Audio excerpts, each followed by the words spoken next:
One of the biggest talking points of Mass Effect 3 since its release in 2012 has been its ending. 3's ending has been criticized for several reasons, but ultimately, it just felt unsatisfying. But what if we could give Shepard and everyone the best ending possible, one that feels satisfying?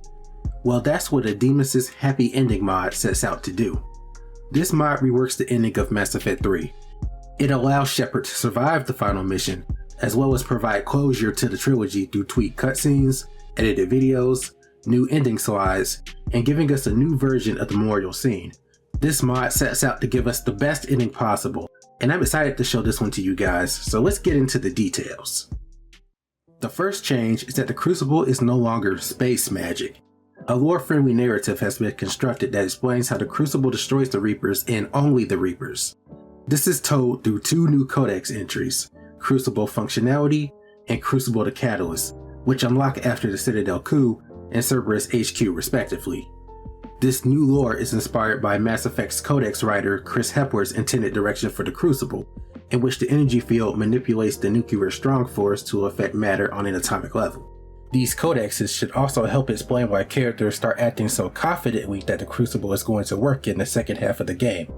Audemus chose this direction in order to make this ending feel earned, as well as provide a plausible explanation as to how this happy ending could work within the lore. Let's start with the Functionality Codex. This codex goes into how the Crucible's energy works, and hold on guys, we're about to get scientific up in here. The device can emit a dark energy wave that weakens the binding energy of the nucleon, resulting in atomic destabilization. As Reaper technology is both organic and inorganic, researchers speculate that it's possible to kill a Reaper by exposing radiation to the exotic inorganic materials that compose their outer shells. The organic components within would be damaged at a cellular level by extreme radiation poisoning. The problem they have at this point in the game is how to keep the Crucible from wiping everyone out. The Crucible scientists believe that the Catalyst is the key to resolving those issues, but the exact nature of the component remains a mystery. We find out later that the Catalyst is the Citadel. The Catalyst Codex explains how the Catalyst or the Citadel works with the Crucible. The Crucible is capable of channeling great amounts of dark energy. The Citadel utilizes vast subsystems that coordinate dark energy transmissions throughout the relay network. The Crucible taps into these systems using the dark switches, control functions installed into each mass relay, and exploits their processing power to not only amplify the effective range of the superweapon, but also use it as a critical focusing lens. The Crucible then arbitrates atomic weight by relative mass, directing the energy wave to affect matter in infinitely complex ways. Reaper capital ships, destroyers, and other vessels are composed of heavy atomic elements as well as organic components, which when subjected to radiation from the irradiated exotic materials of the outer shell, would result in lethal levels of internal radiation poisoning. Since organic beings are made up of purely low atomic weight elements, as long as they stay away from the irradiated Reapers, they should be fine. So what I'm getting from this is that the Crucible focuses the energy beam towards heavy atomic elements, and it's going to blast the Reapers with enough radiation to destroy them from the inside out.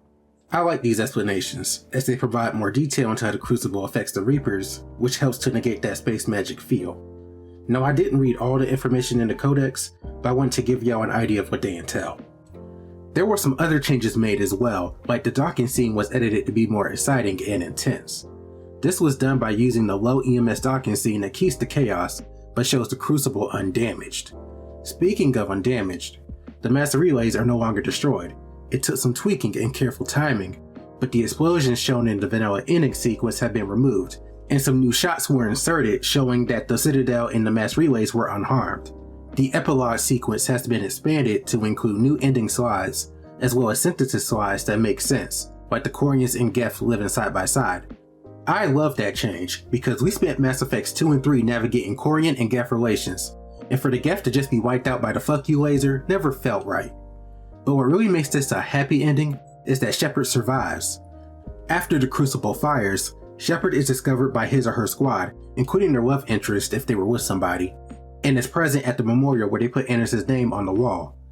All possible ME3 romances are supported and will hug Shepard at the funeral, including ME2 romances.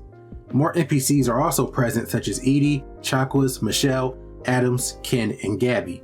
The Alliance crew, including Jack if she's present, will wear Alliance uniforms. Kelly will wear a dress that is suitable for a memorial service. Garrus, Liara, Tali, and Javik will also wear appropriate outfits for the memorial scene. I know that Shepard can live in the vanilla ending as well, but seeing him on the Normandy, not buried underneath rubble, just hits differently. I've thought about this a lot lately, even thought about making a video on it, but Anderson's death reminds me a lot of Sergeant Johnson's death from Halo 3. Their storylines are similar in a lot of ways. These guys support your main character throughout their respective trilogies, and they get taken out because someone who was once an ally turns on you.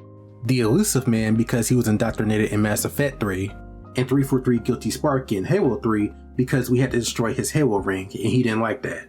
Combined with the fact that they both die in front of you, their deaths just hit hard. What's also cool about this mod is that it can be used with CEM, or the Citadel Epilogue mod.